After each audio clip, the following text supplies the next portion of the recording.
What went through your mind when you were first told you're going to have to move to the middle today? I asked him if he was joking. I said, is Gian serious? Because we kind of tossed around the idea, but it was never like serious. And then so when he said, yeah, you're going to be middle, and I was like, all right. It was approximately 5 minutes before the game started. 5 whole minutes. Gian likes to put that pressure on us. But I think for me, I was just trying to see like, what can I do? All right, I just tried getting touches where I could and just trying to limit errors. And I think that's kind of my mindset going into it. And then things were working. Yeah. And they were working. You had some moments, some blocks, and some joust balls. Right. You even flexed into the net a little bit after and stared down your opponents. A little bit of chatter. Little bit of chatter. What felt good actually out of the middle today? I think it just goes to show the depth of our roster. We have the capability and the luxury to have players play positions we aren't traditionally supposed to play. And I think that's what sets the Tyrants apart is we can make those changes if we need to. We have people that can step in at a moment's notice and really not only play the position, but play the position at a high level. Exactly, and Isaiah, that's my next question for you is, you come into this, no Langlois, no Love in the middle, you lose Grasso, you still overcome. What does that say about this Tyrant squad? It just shows that we have a lot of heart. I think it shows our practice days are kind of more worth it. Last year we were doing 4 days a week. This year we were doing about two to three. And so that core group that we had out there is like what we see almost every other day.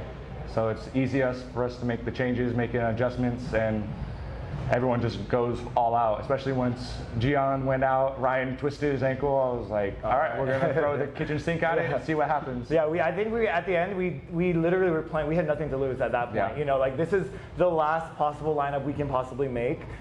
If Ryan went out, I don't know. I was ready to throw in the towel. I'm not going to put Mulero in the middle. Yeah, so we had nothing else but to rise to the occasion. Ryan hurts his ankle, comes back in, and is aggressive. You guys are all chasing after balls in the deep corners of the gym. I mean, just touch on the Tyrant toughness.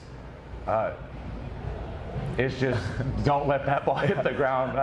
I know it wasn't the most elegant or the most, what did he say earlier? The safest play or the dirtiest, or sloppy. He says the sloppiest play, but as long as we get the ball over the net, like we don't care. We can reset and we can make a play from there. I think we're typically like, if we're showing back like to last year, we have been known to be a scrappy team. Like that's never changed, regardless of who's on the court. I think the mentality that's instilled in us is, if that ball's hitting the ground, you better hit the ground too. Like nothing's gonna hit the ground easily. I think we want people to earn the points that you can get. We'll give you some on accident, but as far as everything else, like you're earning every point you get.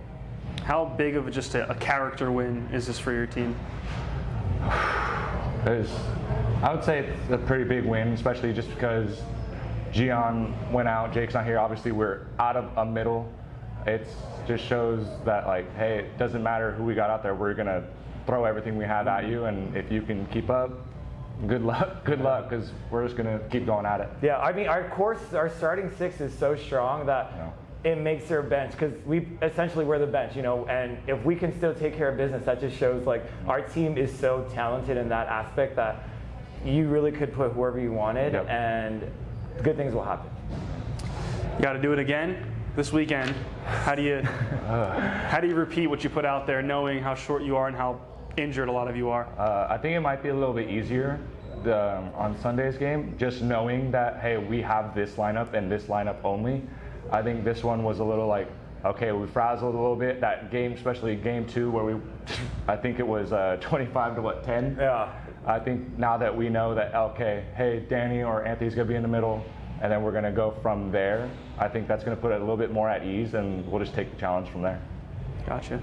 Well, thank you guys. Congrats on the win. I appreciate it. Thank you. Mulero, you rock. Oh yeah, he wanted to talk about him. Jose Mulero, thanks really for taking good. my scene. Yeah, and he saved me. If any teams are watching this, he wants you to serve them more.